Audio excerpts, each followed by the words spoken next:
तबके के लोगों में इत्तेमाद पैदा हो। भारत के नौजवानों में बीजेपी की सरकार ने गैर यकीनी कैफियत को पैदा कर दिया। मैं सुन रहा था राज्यसभा की मोदी की तकरीर को। मोदी कह रहे थे कि पूरे विश्व में, दुनिया में जितने ममालिक हैं उनकी आबादी बूढ़ी हो रही है और हमारे मुल्क की आबादी जवान है। काश को उठकर पूछता मुल्क के वजीर आजम से कि अगर इस मुल्क की आबादी 60% 40 साल से कम उम्र की है तो आपने इनके लिए क्या नौकरी का इंतजाम किया, इनको क्या स्किल सिखाया आपने इन लोगों को। क्योंकि ये बात सच है कि पूरी दुनिया में अगर कोई नौजवान मुल्क है तो भारत है, मगर हम जिसको अंग्रेजी में बोलते हैं इस डेमोग्राफिक डिविडेंड का कैसे इस्तेमाल कर रहे हैं। ये जवान जो लोग आज भारत की 60% आबादी है वो 20 साल तक ऐसा ही रहेगा। उसके बाद भारत की 12% आबादी 133 करोड़ आज है, उसका 10% देख लो जो ज़ईफ और बूढ़ी हो जाएगी। कितना महंगाई होगी, कितना खर्चा उन लोगों के लिए करना पड़ेगा, इसका हम सोचते नहीं है। बजाय उसके क्या बोलते, मुसलमान इतनी आबादी बढ़ रही, मुसलमान बच्चे पैदा कर रहे। जालिमों, 2021 तक मुसलमानों की आबादी स्टेबलाइज हो जाएगी। इस मुल्क में कभी भी मुसलमानों की आबादी हमारे हिंदू भाई बहन की आबादी से आगे नहीं जाएगी। अब बात इनको समझ में आ रही कि 25-30 साल के बाद इस मुल्क की आबादी बूढ़ी होगी। तो आरएसएस के मोहन भागवत बोल रहे कम से कम 3 पैदा करो, खुद तो नहीं करे अलग बात है वो। चंद्राबाबू नायडू बोल रहे 3, उन्होंने 1 पे रुक गए। पहले तो बोलते थे पॉपुलेशन पे बिल लेकर आएंगे, हमको बुरा बोलते थे, मगर अब अंदाजा हो गया कि अगर एक मुल्क की आबादी ज़ईफ होगी तो किस तरह उसके उस मुल्क पर असर पड़ता है। क्योंकि कोई इंतजाम हम किए नहीं। कल तक गाली मुसलमान को देते थे, अब आदादोशुमार उनको नजर आ रहे, सच्चाई उनको दिखाई दे रही है तो परेशान हो रहे हैं। हम पूछना चाहते हैं वजीर आजम से कि इस 60% आबादी का क्या कर रहे हैं आप।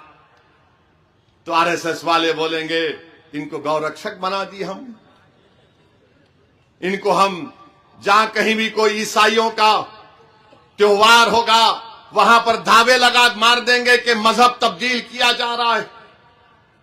आप बताइए, ओडिशा में बीजेपी की जब से सरकार बनी है, एक ईसाई पादरी है, उसको पकड़कर क्रिसमस के वक्त उसके मुंह में गोबर डालकर, उसके सर पर सिंदूर लगाकर, उसके गले में जूतों का हार डालकर उसके गांव में उसको फिराया गया।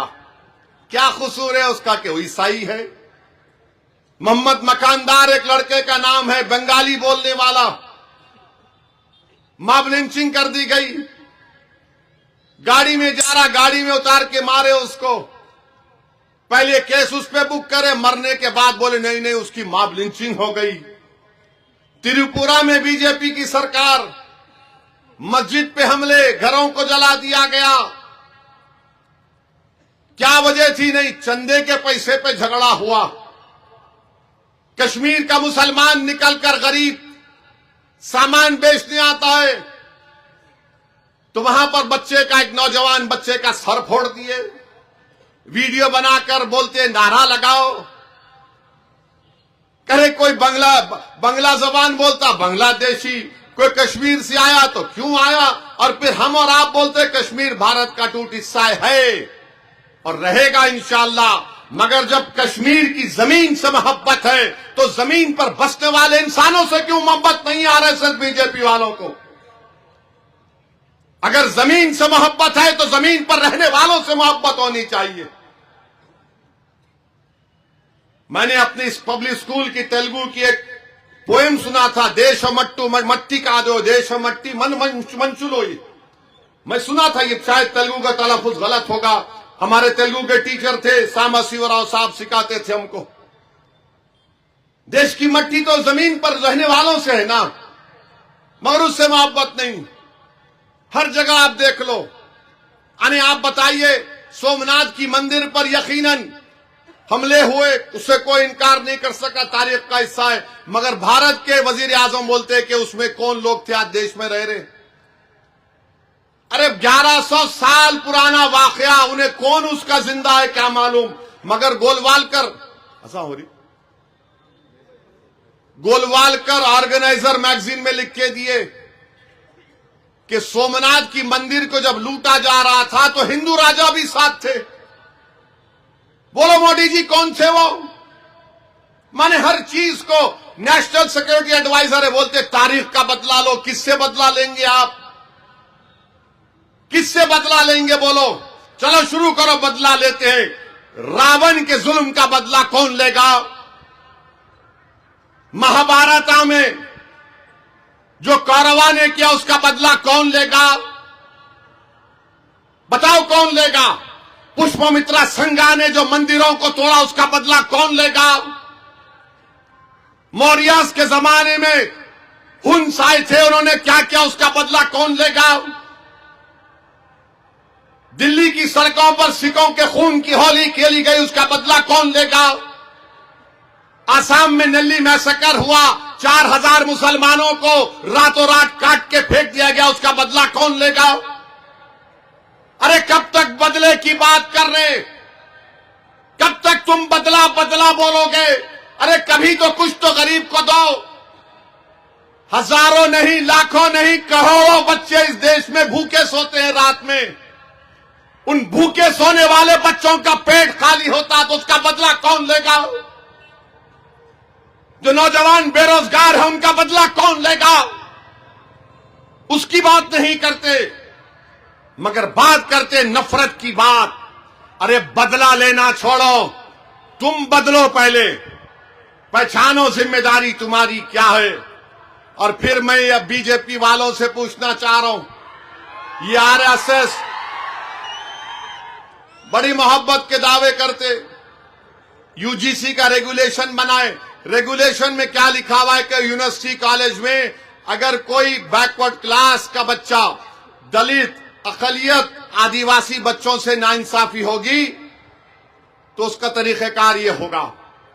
पूरे मुल्क में एक तूफान मचा दिए। इसमें बीजेपी तूफान मचाई। टीवी पे जितने 6 बजे से लेकर शाम में 9 बजे तक जो लोग बैठ के ज्ञान बांटते, खाली ज्ञान बांटते, यहां जीरो रहता, कुछ भी नहीं रहता। मैं जानता हूं लोगों को। नहीं, कैसा होगा? उनसे अगर डिस्क्रिमिनेशन हुआ तो क्या होगा? सुप्रीम कोर्ट का मसला गया। मोदी सरकार जो रेगुलेशन निकाली यूजीसी का, उसको प्रोटेक्ट नहीं कर सके आप। बताइए आप क्या होगा? और सुनो आरएसएस वालों, बीजेपी वालों, तुम भारत से राष्ट्रवाद, देशभक्ति की बात करते हो ना। इस देश का पेट्रोलियम मिनिस्टर कौन है? हरदीप सिंह पुरी है या ट्रंप है? बोलो।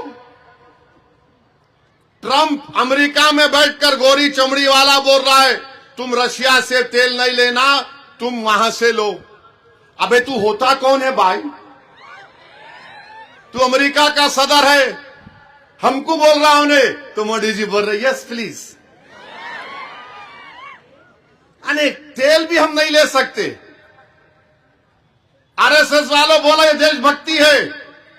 क्या अमेरिका इंडिया को इररिलेवेंट नहीं कर दे रहा है? बताइए आप। और आप बोलते देशभक्ति, ना कोई घुसा है ना कोई घुसने देंगे। चीन घुस के बैठा हुआ है मोदी जी।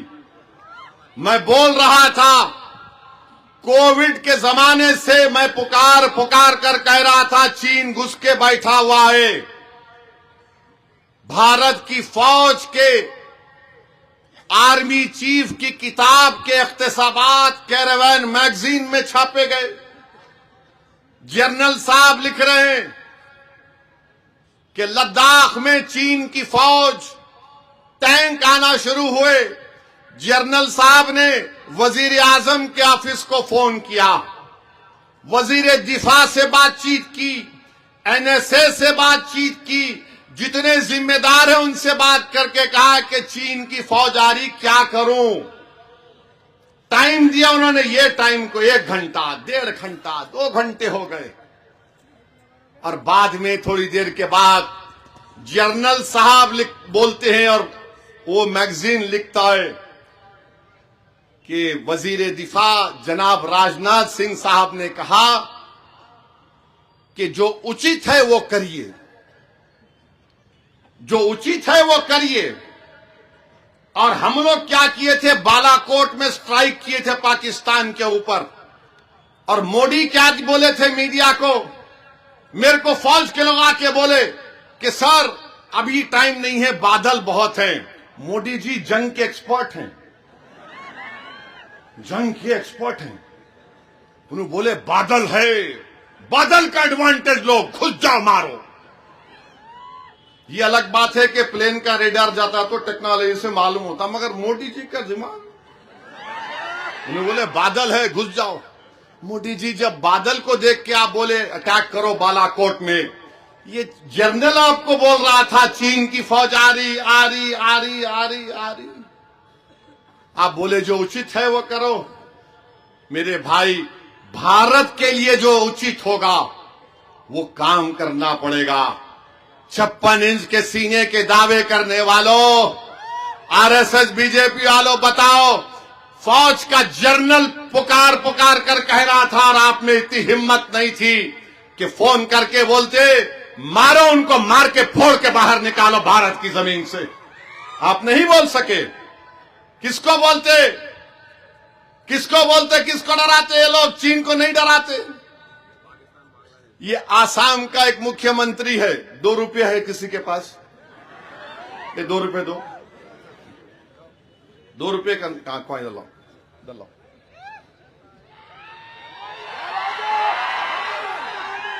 ये 2 रुपये है।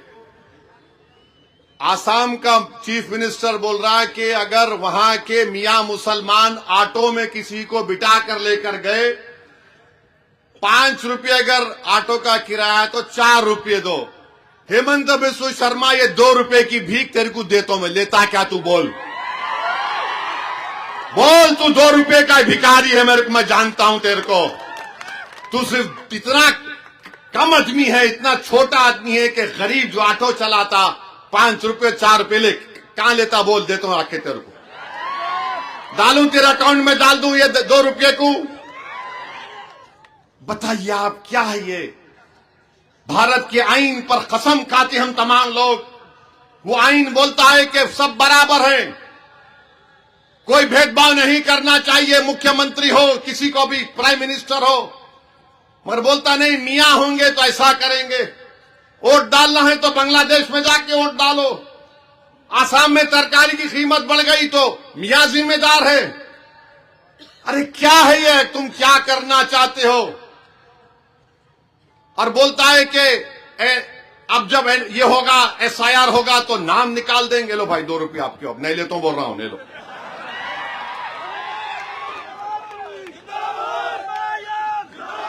आप बताइए, आप बताइए क्या हाल है? तो मेरे अजीज दोस्तों और बुजुर्गों, बोलना तो बहुत चाहता हूं मगर निजामाबाद भी जाना है। आखिरी बात बोल के जा रहा हूं, मजलिस का चेयरमैन बनना जरूरी है। क्यों? बोधन की तरक्की के लिए, बोधन के अमन के लिए, भाईचारगी के लिए, मगर एसआईआर के लिए भी जरूरी।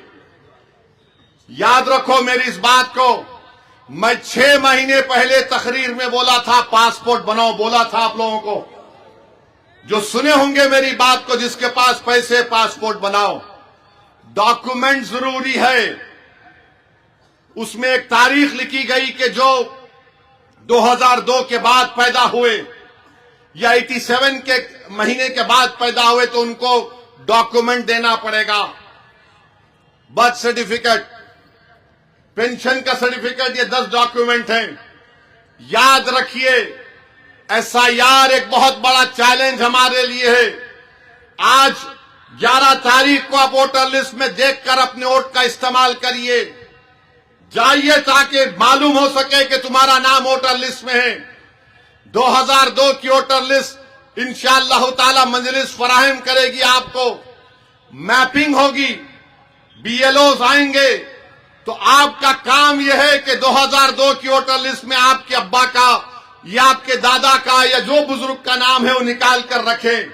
वो अगर अल्हम्दुलिल्लाह बखैद हयात है उनका नाम डालना, उसका नाम लेकर उनकी औलाद का नाम डालना, कोई नाम मिस नहीं होना। ये जिम्मेदारी सबकी है। एसआईआर मैंने पार्लियामेंट में खड़े होकर कहा यह गैर कानूनी है, मगर सुप्रीम कोर्ट में मामला चल रहा है। तो एसआईआर के लिए जरूरी है कि डॉक्यूमेंट्स की जरूरत पड़ेगी। और बीजेपी उत्तर प्रदेश में फॉर्म 7 डालकर मुस्लिम अकलियत के नामों को डिलीट कराना चाहती है। तो मैं तमाम से अपील कर रहा हूं, तेलंगाना में जब एसआईआर होगा हमको पहले से ज्यादा चौकस रहकर, क्योंकि अब बीजेपी एनआरसी एनपीआर नहीं करना चाहती। वो इलेक्शन कमीशन से अगर खुदा ना खास्ता किसी का नाम नहीं आया तो उनको कहा जाएगा तुम भारत के सिटीजन नहीं हो, नागरिक नहीं हो, कागजात लेकर आओ। तो वो वक्त आने से पहले हमको चौकस रहकर, मुत्तहिदा रहकर अपने काम को करना है। मैं तमाम मस्जिद के जिम्मेदारों से ये अपील कर रहा हूं पूरे तेलंगाना के कि वो हर जुमे के खुतबे से पहले 3-4 मिनट एसआईआर पर लोगों को बाखबर कराएं। याद रखो, अगर नाम नहीं आएगा खुदा ना खास्ता तो कल ये लोग बोलेंगे ये लोग भारत के शहरी नहीं है। अगर आपको मेरी बात का यकीन नहीं हो रहा तो गूगल करके देखो, गोवा का एक एक्स साबिका मेंबर ऑफ पार्लियामेंट है, उसको नोटिस आ गई तुम क्या भारत के शहरी हो बताओ। तो ये बहुत जरूरी है। परेशान होकर फिक्र करके खाली बैठना नहीं है, हरकत करना है। मजलिस भी आपकी रहबरी करेगी। हम सबको मिलकर ये कोशिश करना है कि एक एक शख्स का जेन्युइन नाम वोटर लिस्ट में एसआईआर में आए। सुप्रीम कोर्ट क्या फैसला देगा मेरे को पता नहीं है, मगर हमारी जिम्मेदारी है कि इस इलेक्शन में वोट डालिए, ताकि वो भी एक सबूत आपका रहेगा कि हमने वोट डाला। और जब एसआईआर शुरू होगा तो मैपिंग सही तरीके से होनी चाहिए, डॉक्यूमेंटेशन हमको तैयार करना है तो तैयार किया जाएगा। तो ये बात आपसे कहना था। मैं आप तमाम का शुक्रिया अदा करता हूं कि आज आप